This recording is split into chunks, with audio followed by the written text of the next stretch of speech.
وہی بات کہتے جسے کرتے بھی ہیں اور وہی کام کرتے ہیں جسے کہتے بھی ہیں، لہٰذا آپ کو شعر و شاعری سے کیا نسبت، وہ شعر و شاعری آپ سے کیا نسبت ہے؟ اللہ اکبر۔ اللہ تبارک و تعالی ہم سب کو توفیق نصیب فرمائے۔ اب ہم لوگ اپنے آج کے اگلے ٹاپک کی طرف بڑھتے ہیں، جو کہ ہمارا آج کا ٹاپک ہے والدین کے اوپر، والدین کے حقوق کے اوپر۔ تو بسم اللہ کرتے ہیں، ہم لوگ اس کو بھی پڑھتے ہیں۔ یہ چھوٹا سا ٹاپک ہوگا کیونکہ وقت بہت ہو چکا ہوا ہے، لیکن تاخیراتوں میں جتنا ہو سکے جاگنا چاہیے، اللہ پاک کے ارد گرد سجدے کرنے چاہیے۔ تو یعنی کہ ہمیں کل کا جو ہمارا ٹاپک تھا وہ توبہ کا ٹاپک تھا، تو آج ہم لوگوں کا جو ٹاپک ہے وہ والدین کے حقوق کے بارے میں ہے۔ انشاءاللہ ہم اسے بھی پڑھتے ہیں۔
تو ناظرین، ہم لوگوں کا جو آج کا ٹاپک ہے وہ باب حقوق الوالدین کے حوالے سے ہے۔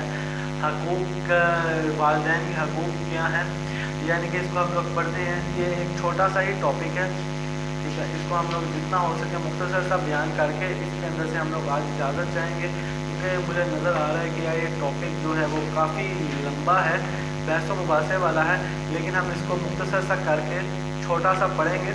ٹھیک ہو گیا؟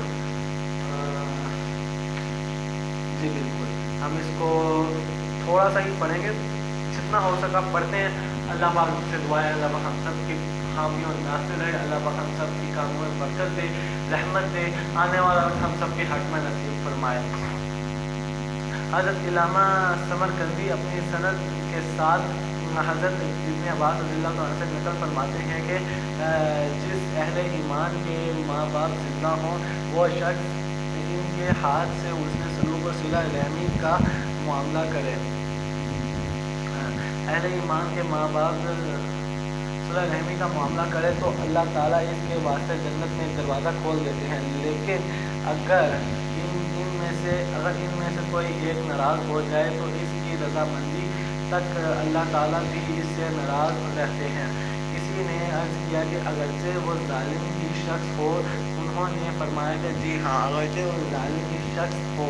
یہ حدیث مرفوعاً بھی مذکورہ ہے کہ اگرچہ اس میں زیادہ کلمات ہیں تو روایت الفاظ اس طرح ہیں۔ بہرحال اس کے بعد آپ نے ارشاد فرمایا کہ اگر وہ مومن بندہ اپنے والدین پر برا سلوک کرتا ہے، تو اللہ تعالیٰ اس کے واسطے دوزخ کے دروازے کھول دیتا ہے۔ اگر وہ والدین میں سے کسی ایک کے ساتھ برا معاملہ کرتا ہے تو اس کے لیے دوزخ کا دروازہ کھولتے ہیں۔ حضرت مؤلف کتاب عطا میں نقل فرماتے ہیں کہ حضرت موسیٰ علیہ السلام نے ایک مرتبہ بارگاہ خداوندی میں عرض کیا کہ اے خدا، مجھ کو کچھ خاص وصیت و نصیحت فرما دیجیے۔ اللہ تعالیٰ نے ارشاد فرمایا کہ میں تم کو اپنے حقوق کے متعلق وصیت کرتا ہوں۔ آپ نے پھر بارگاہ خداوندی میں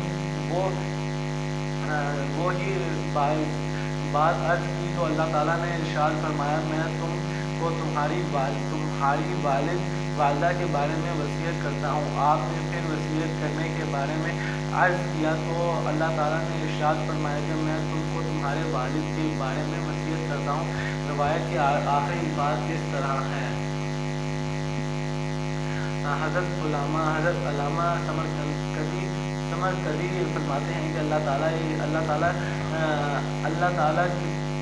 اپنی کتاب میں والدین کے حقوق اور اللہ تعالیٰ کے احترام کے بارے میں بالفرض اگر تاکید نہ بھی بیان فرماتے تو کلمی اعتبار سے بھی ان باتوں کا واجب ظاہر معلوم ہوتا ہے، اور ہر ایک صاحب عقل کے ذمہ لازم ہے کہ وہ ماں باپ کا احترام کرتا اور ان کے حقوق کی پابندی لازمی سمجھتا ہے۔ اللہ اکبر، استغفر اللہ۔ لیکن جب اللہ تعالیٰ نے اپنے تمام کتب تورات، زبور، انجیل اور قرآن کریم میں بھی اس کو لازمی فرمایا تو بھی اس سے زیادہ ہم کو اہم ہو گیا۔ اللہ تعالیٰ نے تمام آسمانی کتب میں یہ حکم ارشاد فرمایا اور تمام انبیاء علیہ السلام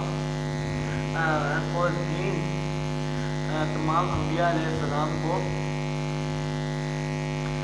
والدین کے حقوق سے متعلق بذریعہ وحی مطلع فرمایا، اور اپنی خوشنودی والدین کے خوشنودی اور قرارداری اور ناراضگی میں اپنی ناراضگی فرمائی۔ جہاد سے بھی زیادہ افضل عبادت۔ حضرت عبداللہ بن عمر رضی اللہ عنہ سے روایت کرتے ہیں کہ ایک شخص دربار نبی صلی اللہ علیہ وسلم میں ایک دن حاضر ہوا اور عرض گزارا ہوا کہ میرے والدین زندہ ہیں۔ عرض کیا کہ جی ہاں۔ پھر انہوں نے فرمایا کہ تم ان کی خدمت میں رہو۔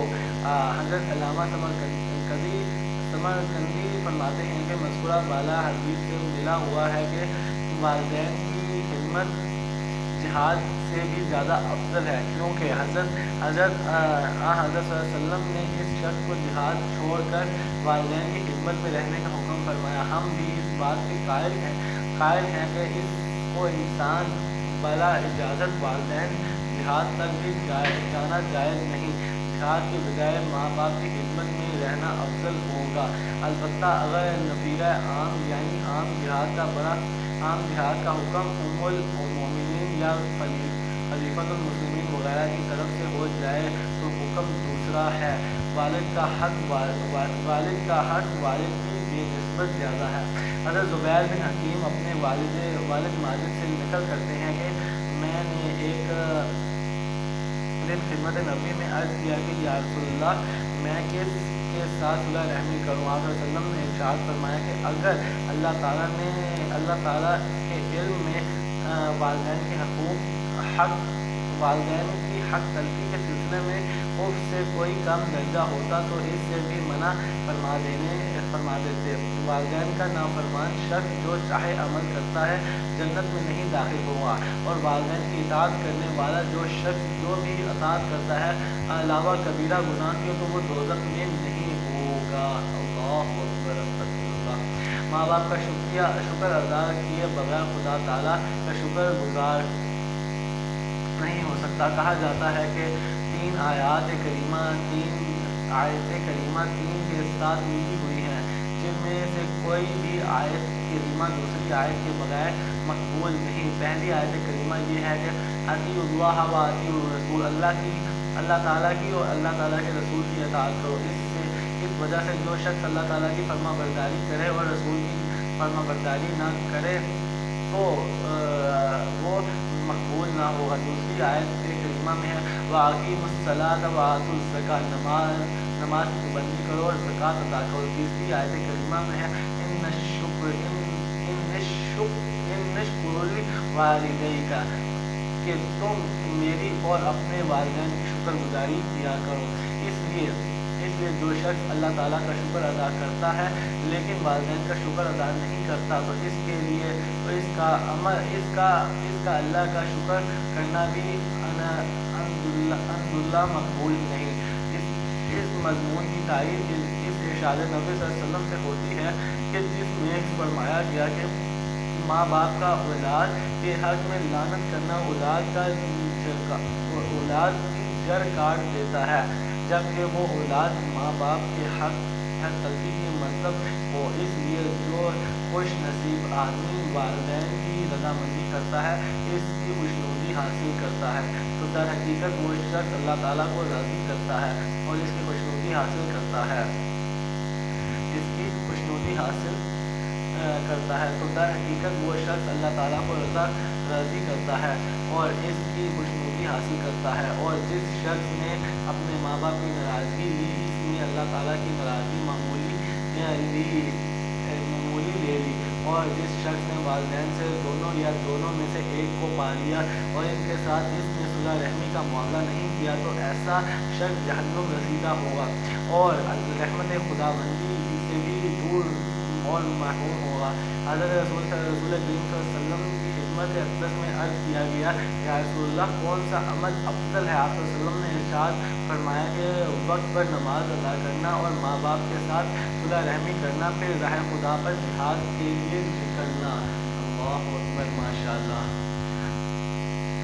ماں باپ کے حقوق اور ان کے ساتھ حسن سلوک مزید تاکید۔ حضرت فخر قید فضلی فرماتے ہیں کہ بعض کتب میں میں نے پڑھا کہ کسی لڑکے نے والدین کو محدود ہوتے ہوئے ان کے بغیر اجازت کے گفتگو نہیں کرنا چاہیے، بلکہ ان کے پیچھے چلے اور ان کی اتباع کرے، جس طرح غلام اپنے آقا کے پیچھے چلتا ہے۔ جس وقت والدین آواز دیں تو ان کو جواب دے۔ نقل کیا گیا کہ ایک شخص نے ایک مرتبہ خدمت نبی صلی اللہ علیہ وسلم نے عرض کیا، یا رسول اللہ میری والدہ محترمہ ضعیف ہو چکی ہیں، میں ان کو ہاتھ سے خوراک کھلاتا پلاتا ہوں، وضو کراتا ہوں، اپنے کندھے پر ان کو اٹھاتا ہوں، کیا میں ان کے میرے ساتھ حسن سلوک کا بدلہ اتار دیا ہے اور ان کے حق ادا کر دی؟ یہ سن کر آپ صلی اللہ علیہ وسلم نے ارشاد فرمایا، نہیں، ان کے حقوق کا ایک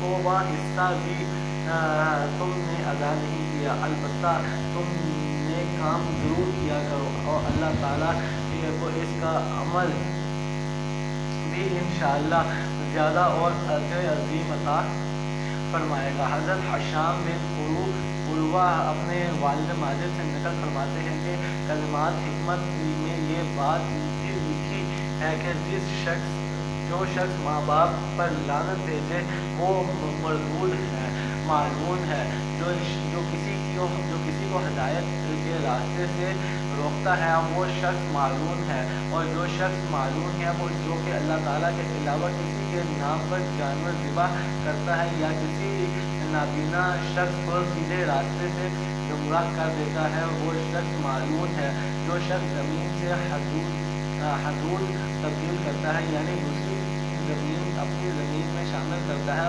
وہ بعض حضرات نے اس کی حدود حرام مراد لی ہے۔ اللہ اکبر۔ والدین کے ساتھ برا سلوک کرنا اور ان کو ستانا، والدین پر لعنت کرنا اور ان کو ستانے اور گالی دینے کا مفہوم وہ شخص اس کے ساتھ کام کرتا ہے اور جس کے والدین پر لعنت کی جاتی ہے گویا اس نے ہی ان پر لعنت کی ہے۔ حضرت صلی اللہ علیہ وسلم نے ارشاد فرمایا کہ گناہ کبیرہ میں سے یہ گناہ بھی بڑا گناہ ہے کہ انسان اپنے والدین کو گالی دے۔ صحابہ اکرام نے عرض کیا کہ یا رسول اللہ یہ کیسے ہو سکتا ہے کہ کوئی آدمی اپنے ماں باپ کو خود ہی گالیاں دے؟ آپ صلی اللہ علیہ وسلم نے ارشاد فرمایا کہ جو شخص اس کے والدین کو گالی دے تو جواب میں دوسرا شخص اس کے والدین کو گالی دے گا تو یہ ماں باپ کو گالی دلوانے کا سبب بنے گا، والدین کے ناراض کرنے کا انجام۔ اللہ اکبر۔ حضرت انس بن مالک رضی اللہ عنہ سے نقل فرماتے ہیں کہ دورہ نبی صلی اللہ علیہ وسلم میں عقلمہ نامی ایک نوجوان شخص تھا جو کہ سخت محنت کش تھا اور خوب صدقہ خیرات کرتا تھا، اور ایک مرتبہ سخت بیمار پڑ گیا۔ اس کی بیوی نے حضرت رسول اللہ صلی اللہ علیہ وسلم کی خدمت اقدس میں اطلاع کرائی کہ میرا شوہر سخت مریض اور عالم نزاع میں ہے، اس وجہ سے آپ کو مطلع کر رہی ہوں۔ آپ صلی اللہ علیہ وسلم نے اطلاع ملنے کے بعد حضرت بلال رضی اللہ تعالیٰ عنہ، حضرت علی رضی اللہ تعالیٰ عنہ، حضرت سلمان رضی اللہ تعالیٰ عنہ فرمایا کہ عکرمہ کی تم لوگ خیرات معلوم کرو، آؤ یہ حضرت وہاں تشریف لائے گے، اور اس کو کلمہ توحید پڑھنے کی تلقین کی، لیکن اس نے زبان سے یہ کہنے کے لیے حرکت نہ کر سکی۔ جس وقت اس کے انتقال کا بالکل قریب وقت آ گیا تو ان حضرت نے بلال رضی اللہ تعالیٰ عنہ کو حضور صلی اللہ علیہ وسلم کی خدمت اقدس میں بھیجا اور آپ صلی اللہ علیہ وسلم کو عکرمہ کی آخری حالت کے بارے میں مطلع کیا۔ آپ صلی اللہ علیہ وسلم نے یہ ارشاد فرمایا کہ اس کے والدین حیات ہیں۔ صحابہ کرام رضی اللہ تعالیٰ عنہ نے عرض کیا کہ اس کے والدین صاحب کا انتقال ہو چکا ہے، انا للہ و انا الیہ راجعون، البتہ اس کی بڑی والدہ زندہ ہیں۔ آپ صلی اللہ علیہ وسلم نے ارشاد فرمایا کہ اسے بلال تم عکرمہ کی ماں کے پاس جاؤ اور اس سے میرا سلام کہنا، اور اگر وہ چل سکتی تو میرے پاس آئے، ورنہ میں خود اس کے پاس آؤں گا۔ چنانچہ حضرت بلال نے یہ بات کلمہ سے جا کر کہہ دی۔ جب کلمہ کو اس کی بات کی خبر ہو جو حضرت صلی اللہ علیہ وسلم ہمارے ہاں تشریف لا رہے ہیں تو عکرمہ کی والدہ نے کہا، میری جان آپ پر فدا ہو، یہ میری ذمہ داری ہے کہ میں خود خدمت عالیہ میں حاضر ہوں۔ چنانچہ وہ عورت عکرمہ کی والدہ تھی۔ میں لاٹھی پکڑ کر اور اثار کے سہارے خدمت نبی صلی اللہ علیہ وسلم میں حاضر ہوئی۔ آپ صلی اللہ علیہ وسلم نے سلام کیا، آپ صلی اللہ علیہ وسلم کو سلام کیا اور جواب دیا۔ عورت حضور صلی اللہ علیہ وسلم کے سامنے بیٹھ گئی، حضور صلی اللہ علیہ وسلم کے سامنے بیٹھ گئی۔ آپ صلی اللہ علیہ وسلم نے خاتون سے دریافت فرمایا کہ مجھے عکرمہ کے بارے میں بلدیہ وہی مطلع فرما دے کہ تم مجھے بتلاؤ کہ عکرمہ کی زندگی کس اندازے سے گزرتی ہے، کس اندازے سے زندگی گزرتی ہے۔ اس خاتون نے خدمت نبی صلی اللہ علیہ وسلم نے عرض کیا کہ یا رسول اللہ، عکرمہ اس قدر تو نمازی ادا کرتا ہے، اس قدر روزے رکھتا ہے، اور اس کے بعد جو درہم ہوتے ہیں اس کو صدقہ کرتا ہے، ان درہم کا وزن کرتا، نہ تعداد معلوم کرتا، بلکہ خود دن کھول کر حساب صدقہ کرتا، مال کا کوہر خدا میں خوب خرچ کرتا۔ یہ سن کر آپ صلی اللہ علیہ وسلم نے دریافت فرمایا، یہ بدلاؤ عکرمہ کہ تمہارے ساتھ کے ساتھ طرز عمل تھا۔ اس نے عرض کیا کہ یا رسول اللہ، میں اس پر ناراض ہوں۔ فرمایا کہ کس وجہ سے؟ اس نے جواب دیا کہ بیوی کو مجھ پر ترجیح دیتا ہے، میری بات نہیں مانتا، بلکہ بیوی کے کہنے پر چلتا ہے۔ یہ سن کر آپ صلی اللہ علیہ وسلم نے ارشاد فرمایا، اگر در حقیقت والدہ کی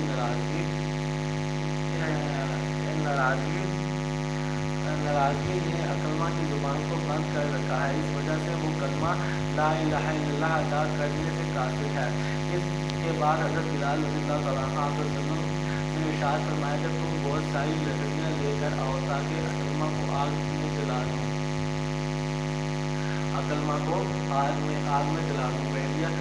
بحریہ نے کہا، یا رسول اللہ، میرے جرگے کے ٹکڑے کو کیا آپ میرے ہی سامنے جلائیں گے؟ مجھے یہ بات کس طرح برداشت ہو سکتی ہے؟ آپ صلی اللہ علیہ وسلم نے ارشاد فرمایا کہ اے عکرمہ کی والدہ، عذاب خدا بندی اس دنیاوی آگ سے کہیں زیادہ شدید ہے۔ اگرچہ تجھ کو یہ خواہش ہے کہ اللہ تعالیٰ اس کو بخشش فرما دے تو تو اس سے اپنی ناراضگی ختم کر دے اور اس کو معاف کر دے۔ اس ذات کی قسم کے جس کے قبضے میں میری جان ہے، اور اس کو نماز اور صدقے نفع نہیں پہنچائے گا۔ صدقہ نفع نہیں پہنچائے گا جب تک کہ اس پر ناراض رہے گی۔ یہ سن کر وہ عورت دونوں ہاتھ اٹھا کر عرض کرنے لگی، یا رسول اللہ، میں خدا کو آپ کو اس مجلس میں حاضرین اور اس مجمع کو گواہ بنا کر کہتی ہوں کہ میرے لڑکے کے عقلمہ سے راضی ہوں، اپنے لڑکے عقلمہ سے راضی ہوں۔ آپ صلی اللہ علیہ وسلم نے فرمایا، بلال رضی اللہ تعالیٰ عنہ جا کر دیکھو، عقلمہ لا الہ الا اللہ پڑھنے لگا ہے، ہو سکتا ہے اس کی والدہ میرے لحاظ اور مربت میں یہ بات کہہ دی ہو۔ اس نے کہا دل سے نہ کہا ہو۔ جس وقت حضرت بلال رضی اللہ عنہ دروازے پر پہنچے تو انہوں نے عقلمہ کو کلمہ لا الہ الا اللہ پڑھتے ہوئے سنا۔ اندر پہنچ کر بتلانے لگے کہ عقلمہ کی والدہ سے ناراضگی نے اس کی زبان کو کلمہ توحید ادا کرنے سے روک رکھا تھا۔ والدہ کی راضی ہوتے ہی اللہ تعالیٰ نے عقلمہ کی زبان کھول دی اور وہ کلمہ پڑھنے لگا۔ چنانچہ اس روز عقلمہ کا انتقال ہو گیا۔ حضرت رضی اللہ عنہ انتقال کی خبر سن کر تشریف لائے اور اس کی تدبیر و تدفین کا آپ نے انتظام فرمایا اور اس کی نماز جنازہ پڑھائی۔ اس کے بعد قبر کے کنارے کھڑے ہو کر فرمایا، اے مہاجرین و انصار، جو شخص اپنی بیوی کو یعنی والدہ پر ترجیح دیتا ہے تو اس شخص پر اللہ تعالیٰ کی لعنت ہے، اور اس کے فرائض کے دیگر عبادات اللہ کچھ مقبول نہیں کرتا۔ ماں باپ کے ساتھ صلح رحمی سے متعلق قرآنی آیات۔ سورہ بنی اسرائیل میں پارہ 10 میں اللہ تعالیٰ نے فرمایا ہے، وَقَضَىٰ رَبُّكَ أَلَّا تَعْبُدُوا إِلَّا إِيَّاهُ وَبِالْوَالِدَيْنِ إِحْسَانًا إِمَّا يَبْلُغَنَّ عِندَكَ الْكِبَرَ أَحَدُهُمَا أَوْ كِلَاهُمَا فَلَا تُقَلِّ لَهُمَا أُفٍّ۔ اور آپ کے پروردگار نے حکم فرمایا کہ اس کے علاوہ کسی کی عبادت نہ کرنا، اور تم اپنے والدین کے ساتھ حسن سلوک اور صلح رحمی کیا کرو۔ اگر وہ تمہارے پاس بڑھاپے کی عمر کو پہنچ جائے، یعنی وہ بوڑھے ہو جائیں، یا ان کے دونوں میں سے ایک یا دونوں کے دونوں، تو تم کبھی ان کو اف بھی مت کہنا، یعنی ان کے سامنے بھی ہوا بھی نہ کرنا۔ حضرت عباس رضی اللہ تعالیٰ مذکورہ بلا آیات کریمہ کے متعلق روایت کرتے ہیں کہ مذکورہ آیات کریمہ میں اللہ تعالیٰ کے علاوہ کسی کی عبادت نہ کی جائے، اس کا یہ فہم مفہوم بیان فرمایا ہے کہ تم گناہ کرنے میں کسی کا کہنا ماننا، بلکہ جو حکم خداوندی ہوا ہے وہ اسی کو ماننا۔ ماں باپ کے ساتھ شفقت، مہربانی اور ہم دلی کا معاملہ کرنا، اور ہمیشہ اس سے حسن سلوک کرنا۔ اس آیت کریمہ میں اس طرف بھی اشارہ فرمایا گیا ہے کہ ماں باپ کے ساتھ ہرگز نفرت کا معاملہ نہ کرنا،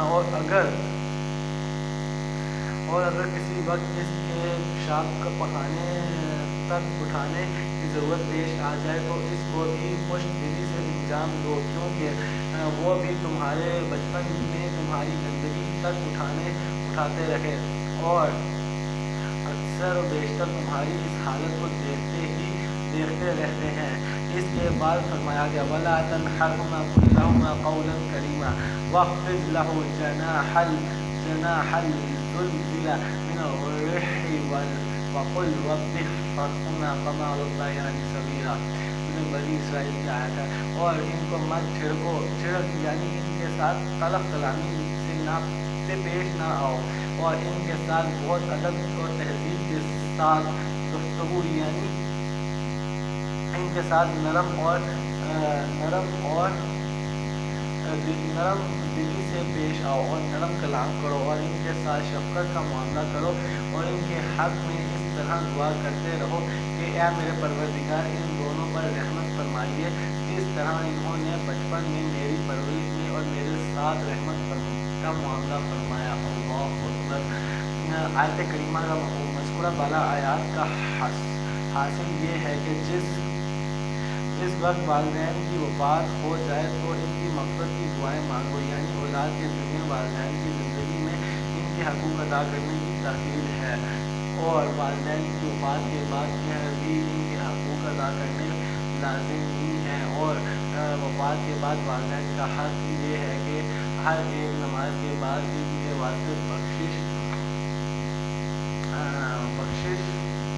کی دعائیں مانگے۔ بعض حضرات نے فرمایا کہ مذکورہ آیت کریمہ قل رب ارحمہما کما ربیانی صغیرہ سے مراد والدین کی حیات اور ان کی وفات کے بعد یعنی ان کے واسطے بخشش کی دعا کرو، کما ربیانی صغیرہ جیسا کہ بچپن کی زندگی میں انہوں نے مجھ کو پرورش کیا اور میرے ساتھ شفقت کا معاملہ کیا، یہاں تک کہ جب میں بڑا ہو گیا، اس وجہ سے ان کے میری جانب سے بخشش کا بڑا بدلہ عطا فرما۔ حضرت تابعین میں سے بعض حضرات کا کہنا ہے کہ جو شخص اپنے والدین کے ساتھ ہر ایک دن 5 مرتبہ دعا مانگتا ہے، اس میں ان کا حق ادا کرنا، کیونکہ ارشاد باری تعالیٰ ان الشکر والدیک الی المصیر، تو میری اور اپنے والدین کی شکر گزاری کر کے میری ہی طرف واپس آنا۔ آیت کریمہ میں شکر خداوندی کا مطلب یہ ہے کہ ہر ایک دن میں 5 مرتبہ نماز کے ادا کرے تو اسی طرح والدین کا شکریہ یہ ہے کہ اس کے واسطے ہر ایک دن میں 5 مرتبہ دعا کیا کرے۔ اس کے بعد ارشاد فرمائے گا ربکم اعلم بما فی نفوسکم، تمہارا پروردگار تمہارے دل کی بات کو خوب جانتا ہے۔ مطلب یہ ہے کہ تمہارے ضمیر میں ماں باپ کے واسطے جو نرمی اور رحم دلی ہے، پروردگار اس سے بے خوف ہے۔ قرآن آیت کریمہ پھر فرمایا گیا ان تکونوا صالحین فإنہ کان للأوابین غفورا، اگر تم ثابت مند ہو تو وہ توبہ کرنے والوں کا خطا معاف فرما دیتا ہے بلا اجر عمل۔ مطلب یہ ہے کہ تم والدین سے حسن سلوک کی وجہ سے خدا تعالیٰ کے یہاں اجر و ثواب کے مستحق ہو جاؤ گے۔ اگر تم نے ماں باپ کے حق میں سے کمی کر دی تو خدا تعالیٰ کی یہاں سے اس کی توبہ کرو، اور وہ توبہ کرنے والوں کی بخشش کرتا ہے۔ بے شک اللہ تعالیٰ توبہ قبول کرنے والا ہے۔ الہی تیری چوکھٹ پہ بھکاری بن کے آیا ہوں، بے شک اللہ تعالیٰ توبہ قبول کرنے والا ہے۔ ماں باپ کے ساتھ 10 حقوق۔ حضرت علامہ سمرقندی نے اپنی تعلیم تنبیہ غافلین میں والدین کے 10 حقوق بیان فرمائے ہیں۔ چنانچہ فرماتے ہیں وَيَقُولُونَ وَيُقَالُ لِلْوَالِدَيْنِ عَلَى الْوَالِدَيْنِ حُقُوقٌ أَحَدُهُ إِنَّ احتجاج الطعام مفرد۔ اس عبارت کا حاصل یہ ہے کہ پہلا حق یہ ہے کہ جس وقت ماں باپ کو کھانے کی ضرورت پیش آئے ان کو کھانا کھلا دے، اور دوسرا حق یہ ہے کہ جس وقت ان کو کپڑے پہننے کی ضرورت پیش آئے تو کپڑے پہنا دے۔ یہ حکم اس وقت ہے جب ان کو ان کاموں کے انجام دینے کی قدرت اور حضرت نبی صلی اللہ علیہ وسلم سے بھی آیت کریمہ والسابقون فی دنیا مقروفہ کی تفسیر میں یہی نقل کیا گیا ہے۔ فرماتے ہیں کہ معروف طریقہ مصاحبت کا مطلب یہ ہے کہ اگر والدین بھوکے ہوں تو ان کو کھانا کھلایا جائے، اگر پیاسے ہوں تو پانی پلائے، اور اگر ان کو کپڑے کی ضرورت ہو تو ان کے کپڑے پہنائے۔ والدین کا تیسرا حق یہ ہے کہ جس وقت ان میں سے کسی کو کسی قسم کی خدمت کی ضرورت پیش آئے تو ان کی خدمت کرے۔ جس وقت وہ پکارے تو فوراً ان کی آواز پر حاضر خدمت ہو اور ان کی بات کا جواب دے۔ جس وقت وہ کسی کام کے کرنے کا حکم دے تو ان کے حکم کے مطابق کام کرے، اللہ اکبر، عمل کرے، جبکہ وہ حکم کے گناہ کے کام نہ ہو۔ واضح رہے کہ گناہ کا کام مخلوق میں کسی کی بات پر عمل کرنا جائز نہیں۔ شادی نبی صلی اللہ علیہ وسلم نے والدین کے ساتھ گفتگو کرے اور ان کے ساتھ طلب کلامی ہرگز نہ کرے، ان کو نام لے کر آواز نہ دے، ان کے پیچھے پیچھے چلے، جو چیز خود کو پسند ہو ان کے لیے بھی پسند کرے، جو چیز خود ناپسند ہو وہ چیز ان کے لیے بھی ناپسند ہے۔ جس وقت اپنے لیے دعا مانگے ان کی بھی بخشش کی دعا مانگے۔ اللہ تعالیٰ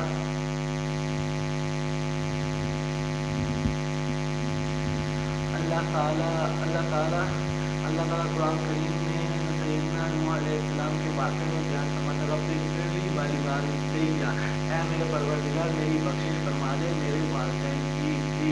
اور اسی طرح حضرت ابراہیم علیہ السلام سے منقول ہے کہ ارشاد باری تعالیٰ ہے رب اغفر لی ولیوالدیّ وللمؤمنین یوم یقوم الحساب، اے ہمارے پروردگار میری بخشش فرما دیجیے اور میرے والدین کی بھی اور میرے اہل و ایمان کی بھی حساب قائم ہونے کے دن۔ ماں باپ کے صدقہ اور دعا کا حضرت عباس رضی اللہ عنہ حضرت صحابہ کرام رضی اللہ عنہ میں سے بعض سے منقول ہے کہ ماں باپ کو دعا یا یاد نہ رکھنا اور ان کے لیے دعا نہ مانگنا غربت اور فقر پیدا کرتا ہے۔ جس شخص کے ماں باپ کا انتقال ہو گیا ہو تو ان کو 3 باتوں سے یاد کیا جا سکتا ہے۔ پہلی بات تو یہ ہے کہ وہ اولاد جو نیک چال چلن رکھتی ہو، یعنی نیک چال چلن اختیار کرے، اس کے لیے ماں باپ کو اولاد صالحہ سے زیادہ کوئی چیز پسند نہیں۔ دوسرے یہ کہ ماں باپ کے رشتہ داروں اور ان کے دوست احباب کے متعلقین کی اصلاح کا معاملہ کرے۔ اللہ اکبر۔ تیسرے یہ کہ ماں باپ کے واسطے بخشش کی دعا مانگنے کی طرف سے صدقہ و خیرات کرتا رہے۔ انسان کے انتقال کے بعد جس اعمال کا ثواب ملتا رہتا ہے، اس سلسلے میں حضرت مؤلف کتاب میں رحمۃ اللہ علیہ سے نے تفصیل حدیث نقل فرمائی کہ جس میں الفاظ مدرجہ ذیل ہیں، یعنی حضرت ابو ہریرہ سے نقل رحمۃ اللہ علیہ سے نقل ہے کہ حضور صلی اللہ علیہ وسلم نے ارشاد فرمایا کہ جس وقت انسان کا انتقال ہو جاتا ہے تو اس کے تمام اعمال اس کی وقت ختم ہو جاتے ہیں جو علاوہ 3 کاموں کے ہیں۔ نمبر 1 صدقہ جاریہ، نمبر 2 وہ علم جس سے نفع جاری ہے، نمبر 3 اولاد صالحہ جو کہ اس کے واسطے مغفرت کی دعا مانگتی رہتی ہے۔ ارشاد نبی صلی اللہ علیہ وسلم قال رسول اللہ صلی اللہ علیہ وسلم لا تقل من كان يصل عبادا فضاف بذلك نور فإذا فنيت وبالوالد، یعنی اس شخص سے تعلق منقطع نہ کر جو کہ تیرے والد سے تعلق رکھتا تھا، تو ایسا کرنے سے اپنا نور غم کو ڈالے گا، کیونکہ تیرا اس سے تعلق محبت کرنا والد ہی کا تعلق اور محبت شمار ہے۔ کہا جاتا ہے کہ قبلہ بنو سلمہ کے ایک شخص نے حضرت رسول صلی اللہ علیہ وسلم کی خدمت میں حاضر عرض کیا کہ میرے والدین کا انتقال ہو چکا ہے، میرے ذمے ان کا کچھ حسن سلوک یا حق باقی ہے۔ آپ صلی اللہ علیہ وسلم نے ارشاد فرمایا کہ ہاں، ان کے واسطے بخشش کی دعا کرنا اور ان کے وعدوں کو پورا کرنا اور ان کے دوستوں کی عزت و احترام کرنا اور اس قرابت اور تعلق کا خیال رکھنا کہ جو ان کی وجہ سے قائم ہے۔ واللہ الاسباب۔ اللہ تبارک تعالیٰ سے دعا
ناظرین اللہ پاک سے دعا ہے کہ اللہ پاک ہم سب کا یہ پڑھنا سننا قبول و منظور فرمائے اور ہماری اس ٹرانسمیشن کا باقاعدہ حتمی اختتام ہوتا ہے.